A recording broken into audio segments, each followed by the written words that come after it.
Oi pessoal, tudo bem? A gente tá começando esse vídeo na minha cozinha. Eu achei que, por que não, a gente fazer chá junto e eu ir começando, já que aparentemente o fazer chá virou algo cotidiano deste canal. Mas hoje então o vídeo, apesar de a gente começar na cozinha, vai ser sobre livros. E vai ser um vídeo um pouco diferente aqui pro canal. Lá quando eu comecei o canal em 2012, eu comecei a fazer esses vídeos de retrospectiva com os 10 favoritos do ano, porque eu achei que era um jeito legal da gente olhar pro ano e pensar isso retroativamente, talvez, e de um jeito econômico, né? Não de tipo todos os livros que eu li, enfim. E ano passado foi um ano muito atípico, pra quem acompanha aqui o canal sabe, né? Porque eu passei mais de metade do ano não aqui em casa e eu tava sem meus livros e era um ano que eu tava me dedicando muito ao mestrado. Então eu fiz poucas leituras de diversão e mesmo essas leituras de diversão eu acho que foram de um jeito muito diferente do que o que eu me relacionava a livros antes, porque eu tava lendo muita coisa, trabalhando muito com textos no mestrado, né? Esse ano foi um ano bastante diferente de leituras, porque isso mudou, né? O mestrado terminou no começo do ano, e mesmo assim, eu entreguei a dissertação no comecinho de janeiro, terminei acho que dia 6 de janeiro, alguma coisa assim. Então isso permitiu com que as leituras desse ano fossem bastante diferentes. E com as universidades paradas, eu também não tô tendo tantas leituras quanto eu normalmente teria para graduação. Ainda que eu tenha tentado adiantar algumas coisas, quer dizer que basicamente eu tô lendo coisas que eu quero ler esse ano inteiro. E a surpresa pra mim é que já é maio, né? E eu basicamente teria tranquilamente uma lista de 10 favoritos do ano já agora, assim, porque tem 10 livros que foram incríveis, assim, pra mim. Então eu pensei que hoje a gente podia falar sobre esses 10 potenciais livros melhores do ano. Porque diferente do ano passado, por exemplo, em que eu nem cheguei em 10 livros, né? Porque foram menos os favoritos. Então acho que poderia ser interessante a gente pensar sobre isso e quem sabe eles também não valem como dicas para vocês lerem aí nos próximos tempos. E minha água ferveu.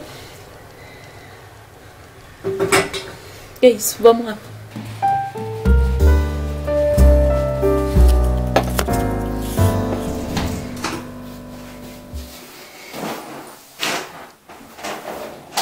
Bom, vamos lá então. Então aqui eu tô com os 10 livros que eu já gostei muito esse ano. A permanência deles nessa lista, obviamente, vai depender dos próximos livros que eu lerem nos próximos meses. Quem sabe o que vai acontecer. Mas, vamos lá, são 10 livros incríveis e 10 livros que eu recomendo bastante. O primeiro deles, então, é Lincoln no Limbo, do George Saunders. Esse livro foi publicado já, se eu não me engano, em 2018, aqui no Brasil. E ele foi também desses livros, ele é de 2017, o original, e foi publicado em 2018 a tradução. A tradução é do Jório Dauster e saiu pela Companhia das Letras. É um livro bastante surpreendente. É um desses livros assim que se eu olhasse só o tema dele, ou só uma sinopse muito breve, eu não daria muita bola pra ele. Porque ele é sobre a morte do filho do Abraham Lincoln. Então isso de fato aconteceu, isso é um fato histórico. O Lincoln tem um filho que morre criança de uma doença, uma pneumonia, algo assim. E o que o Saunders faz e o que eu acho mais atrativo nesse livro não é tanto esse acontecimento histórico em si, mas o jeito que ele vai contar essa história. Existe essa espécie de limbo, que é um lugar onde as pessoas ficam depois que morrem, então essas almas, ou enfim, não fica muito claro, a gente não tem uma explicação, não fica muito fechado, né? Mas enfim, onde essas almas vão ficar até irem pro além, assim, então um meio termo entre a vida e a morte.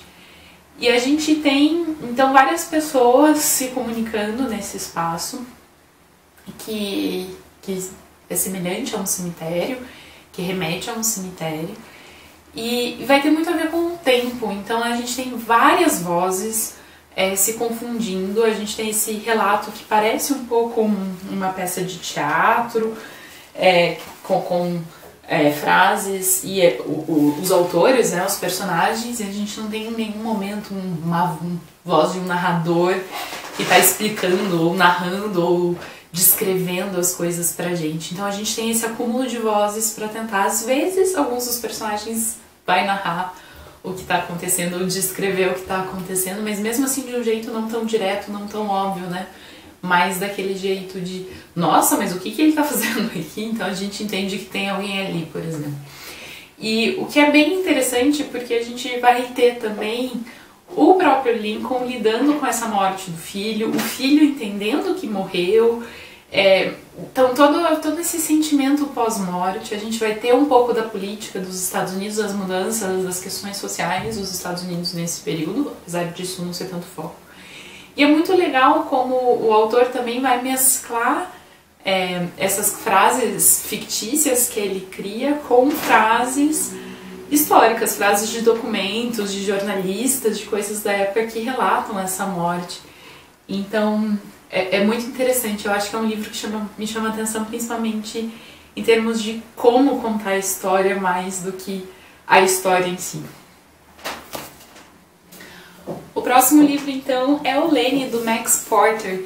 Esse aqui é um autor inglês, ele ainda não foi traduzido, o que é uma pena, mas eu imagino que logo ele deve ser traduzido.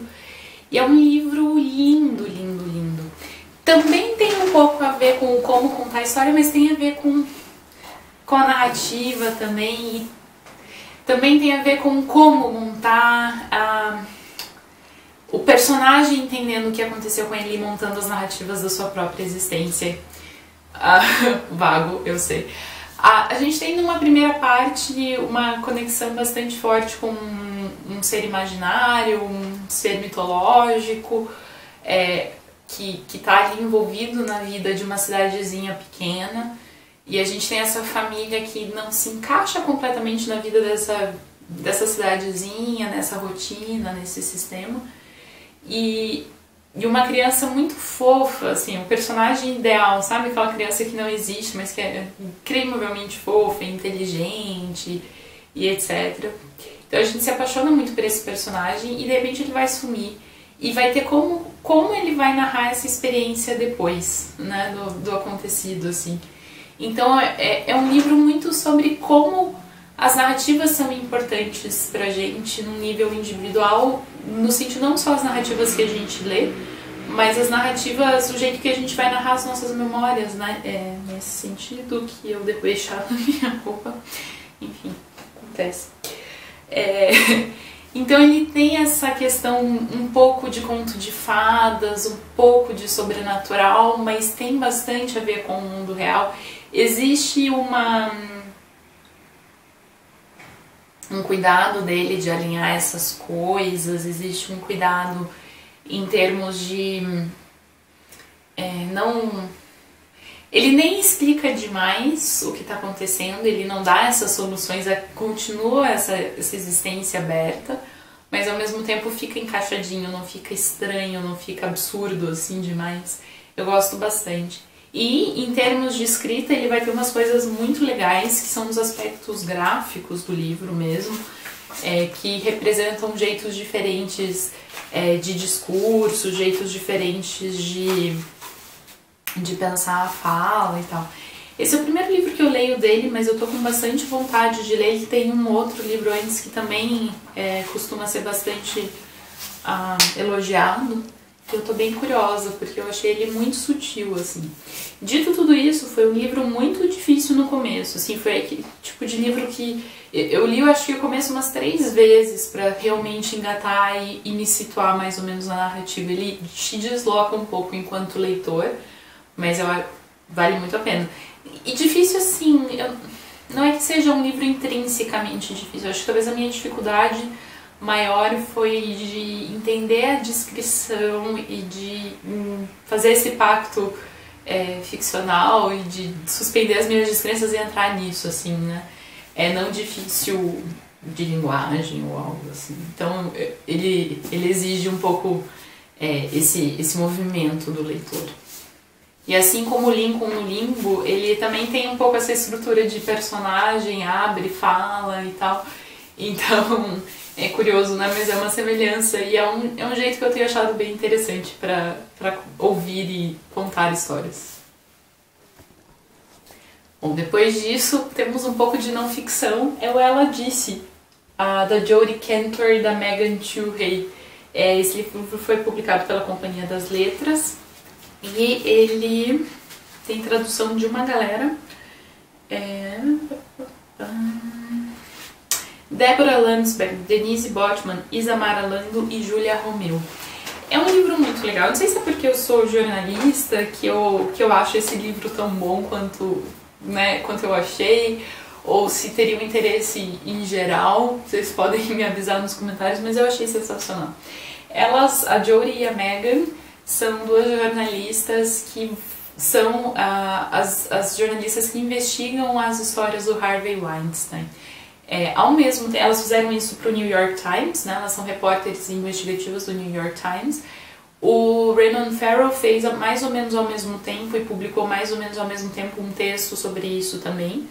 E existe um livro dele também que se chama Operação Abafa, que saiu pela Todavia. Eu não li esse livro ainda. Mas falando sobre esse aqui, é muito interessante porque a gente vai ter contato com os bastidores da reportagem. Então, como que foi essa investigação? Durou meses de investigação. E o que me surpreende mais é como elas têm cuidado de tentar narrar tudo isso, todas essas situações de assédio e essa violência intrínseca em Hollywood, de um jeito que não parece só uma briga entre ela disse e ele disse. Então ela disse que ele estuprou, ele disse que não estuprou. E daí fica nessa briga de quem pode falar, quem é dono dessa história, né? E quem tem mais, talvez, credibilidade pública ou legitimidade para dizer algo do tipo.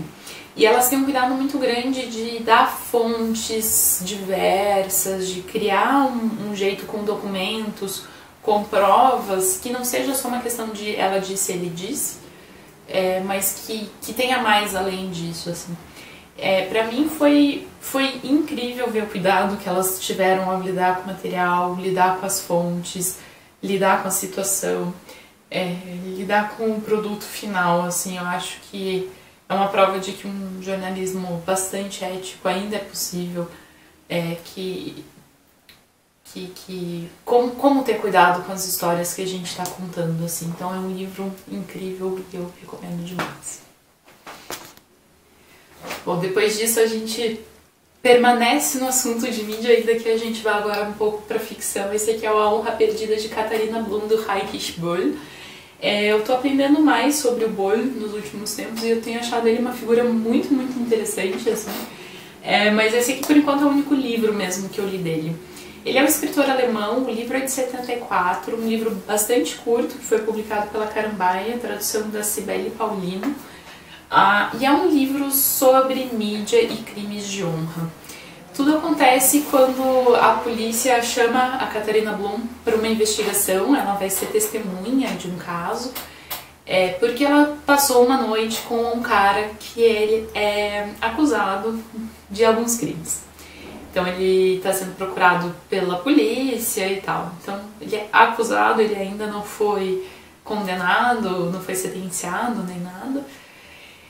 E ela começa então a dar, e ela começa a ser a dar o testemunho, e ela é muito colaborativa com as perguntas e com os policiais, só que ela não exatamente corresponde a uma imagem de uma mulher da casa. Ela é independente, ela é separada, ela tem as finanças muito em dia, ela está comprando um apartamento, apesar de ela trabalhar com limpeza e etc. E as pessoas começam a ficar incomodadas com a figura dela, não tanto por algo dela, mas porque ela não se encaixa naquele padrão de moça do lar, moça casada, moça dependente do marido para fazer as coisas.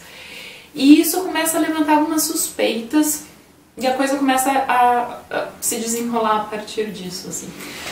A grande questão que a gente tem nesse livro é como ela sente que tem sua honra perdida por um jornal, pela maneira com que um jornal está lidando com isso. Então, ao invés de dizer que ela foi chamada como testemunha para um caso e está colaborando com a polícia, eles vão dizer que ela provavelmente era cúmplice. Vão começar a chamar ela de criminosa também. Então, o jeito com que esse jornal escolhe narrar os acontecimentos ali dessa investigação fazem com que ela perca a honra e o que vai acontecer depois disso. O Bo tem um jeito muito interessante de narrar isso, ele tem um jeito um pouco protocolar de escrever esse relato, com várias mudanças temporais, então a gente vai, vem, começa com o final e é bastante confuso um pouco nesse sentido, mas pra mim tem uma coisa meio que kafkiana nesse romance, que é essa pessoa que é tirada da sua vida normal e levada para essa investigação de uma hora para outra, e de repente tem esse monte de gente que você não conhecia antes. Enfim, eu acho que tem esse sentimento de te deslocar do jeito que essa personagem principal é deslocada dentro da narrativa também. E eu acho que o Boyle faz isso muito, muito bem.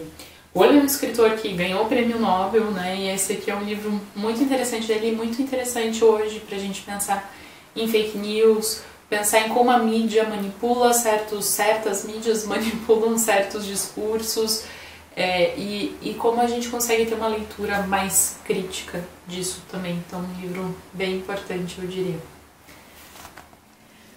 Bom, depois disso, a gente tem Os Anos, da Annie Ernaux.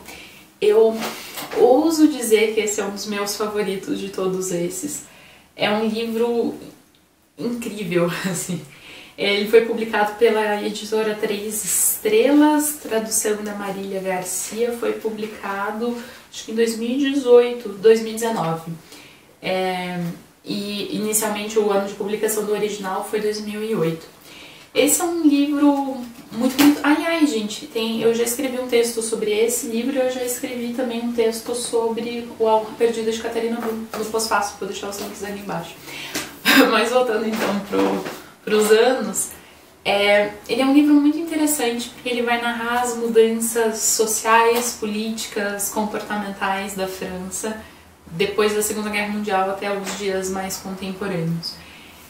E como parece para os personagens que nem sempre as coisas estão mudando, é só a vida, é só o jeito que a vida é, mas a gente vendo isso de fora e numa perspectiva diacrônica, temporal, a gente consegue ver muito bem como essas coisas estão mudando.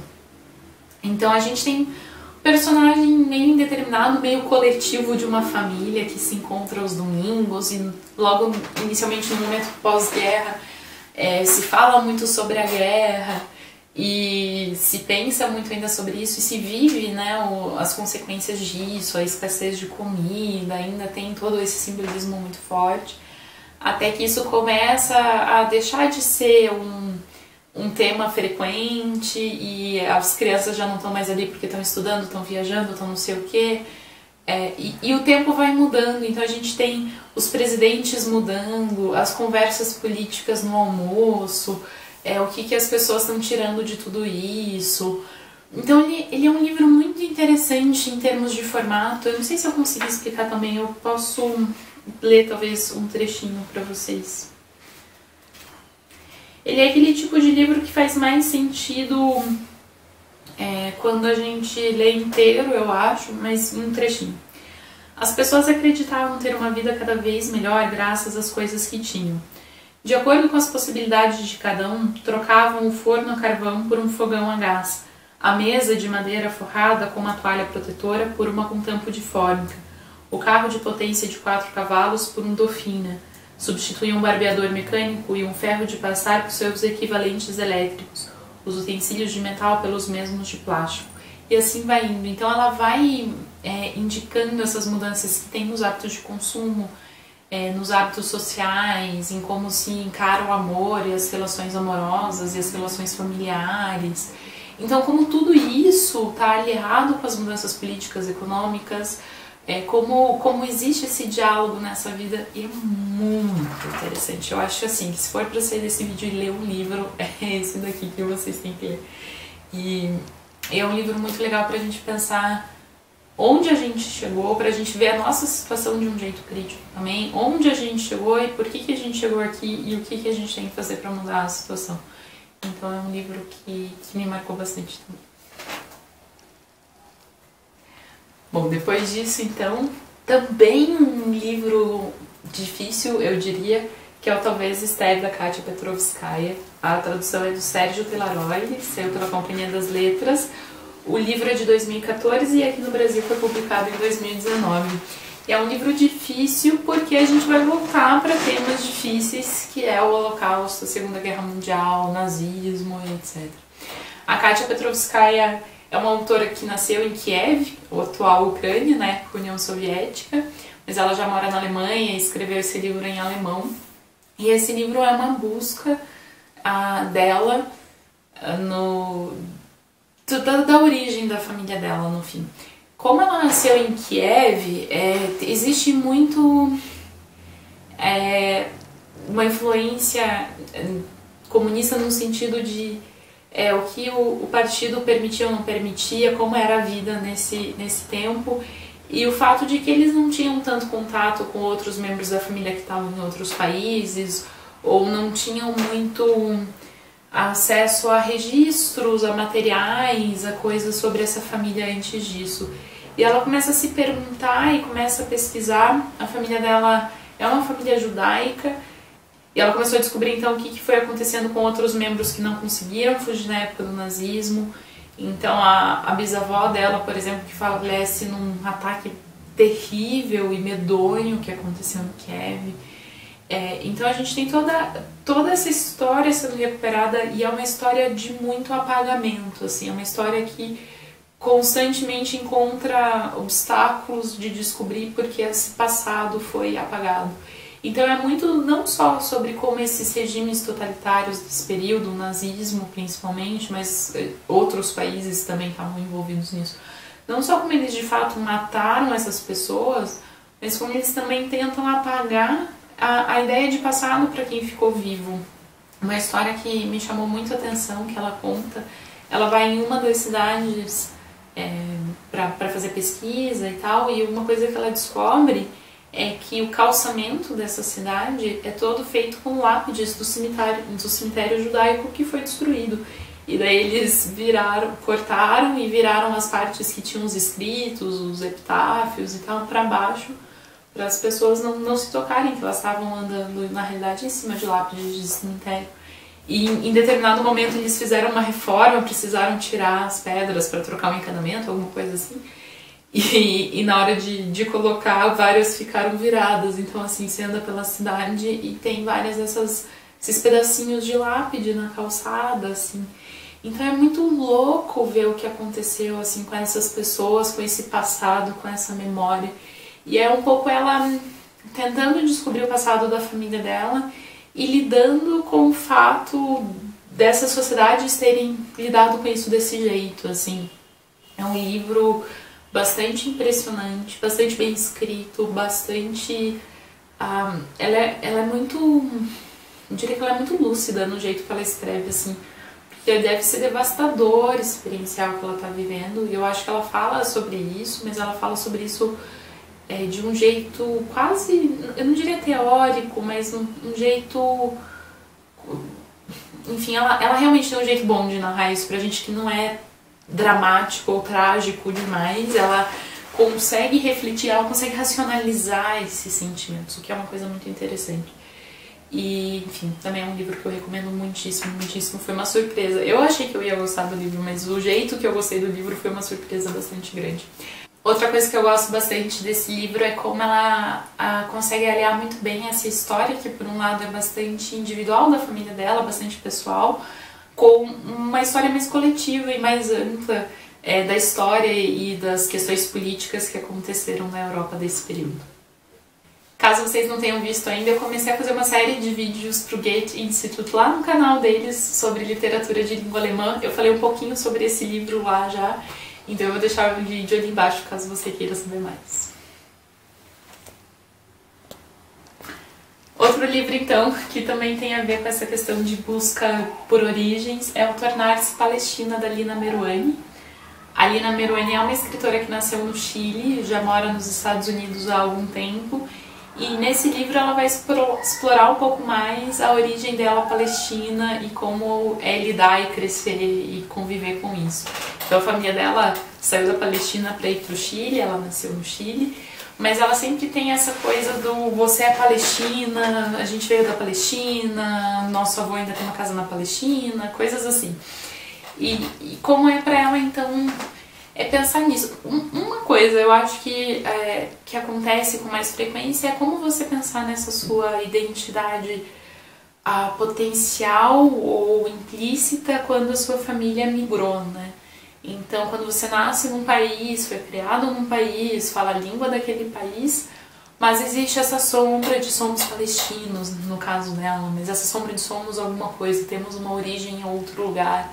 Então você tem essa espécie de identidade com um lugar que às vezes você nem visitou, assim. Então acho que essa é uma questão muito interessante que ela aborda no livro, mas é uma questão interessante que se complexifica com o fato de que esse país é a Palestina, porque dependendo do seu conceito de país, a Palestina sequer é um país, né?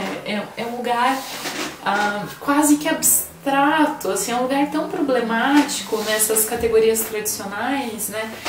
Para quem não sabe, existe uma briga muito grande entre Israel e Palestina.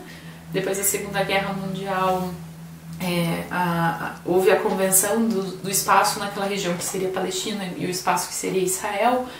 Houve uma guerra bastante confusa em que vários países atacaram Israel porque não aceitavam aquilo, Israel ganhou, acabou nunca aceitando, nunca legitimando a existência da Palestina, e esses conflitos existem até hoje, principalmente na faixa de Gaza e na região de Jerusalém, que ficaria dividida entre os dois países, né, que seria um espaço internacional, digamos assim.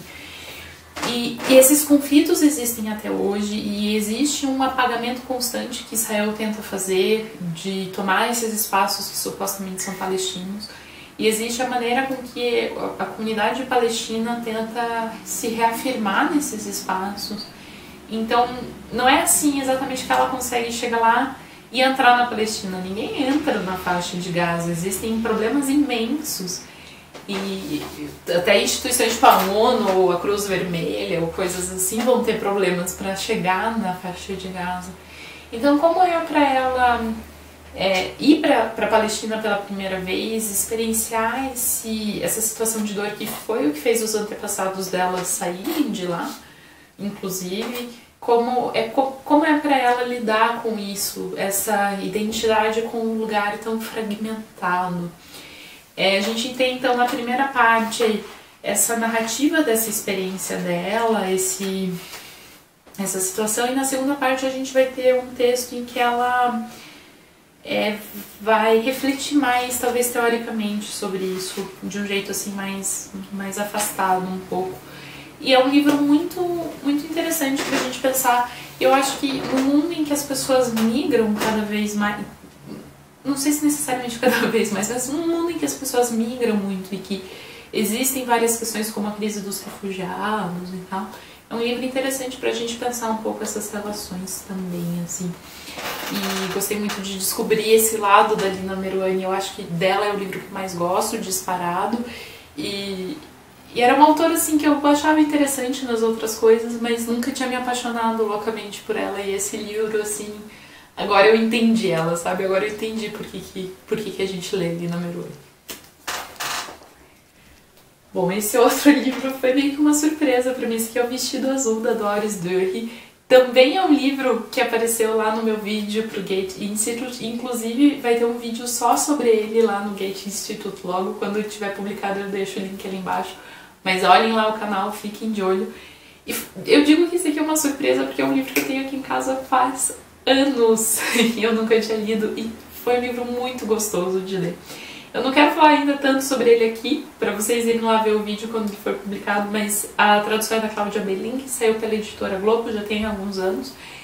E é um livro sobre o luto e sobre as novas relações que os personagens que perdem seus amados vão criar depois disso, e como essas novas relações também ajudam eles a superar esse processo de luto e continuar vivendo e tal. O vestido azul é um objeto que vai unir os dois personagens principais, a Babette e o Florian. Vai ser um pouco o símbolo do luto desses dois personagens. E é muito interessante ver como a Doris vai criar uma narrativa a partir dos objetos, a partir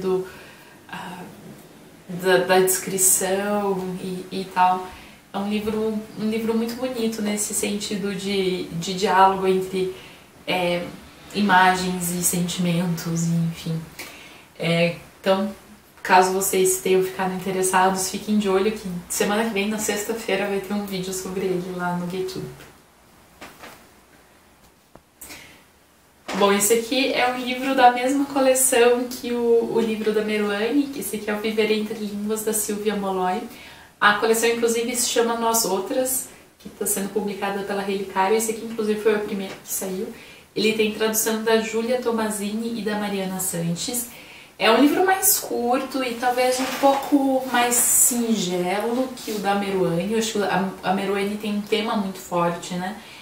Mas o que a Silvia Molloy vai falar um pouco aqui também tem a ver com esse aspecto de imigração, mas na realidade ela é de uma família bilíngue, talvez até trilíngue até um certo ponto, mas ela falava espanhol e inglês e logo criança ela começou a aprender francês também. E ela vai falar um pouco sobre essa relação, então são vários textos curtinhos sobre a relação de falar mais de uma língua e de ler em mais de uma língua, e de pensar em mais de uma língua, e de se comunicar em mais de uma língua. Eu tô longe de ser bilíngue ou trilíngue, eu aprendi as outras línguas já mais velha, mas é muito interessante como a gente pensa essa situação em que você lê outras línguas, em que você acessa materiais em outras línguas e você tá sempre nessa constante, às vezes você pensa em uma resposta em uma língua para uma certa piadinha, uma certa expressão, e você percebe que você não consegue falar isso em outra das suas línguas e tal. E ela vai pensar um pouco nessa coisa de que a língua também é um espaço que a gente habita, que eu acho uma imagem muito bonita. Então é um livro que eu gostei bastante, assim, apesar de ser um pouco mais simples, não sei se a gente pode dizer simples, né? Eu acho que essa relação também não é simples. Mas, enfim, é um livro bem gostoso de ler, não é um livro tão impactante nesse sentido, mas eu acho que ela toca em assuntos bem legais. E o último livro, então, dessa minha lista é O Que Amar Quer Dizer, do Mathieu Lindon. Esse livro aqui eu li mais no começo do ano, mas muito louco, porque ele tem muito a ver com o espaço físico, ele tem muito a ver com um apartamento. E é louco agora, né, que a gente tá em quarentena. Eu tava fazendo as contas e amanhã vai fazer 7 semanas que a gente tá em isolamento social.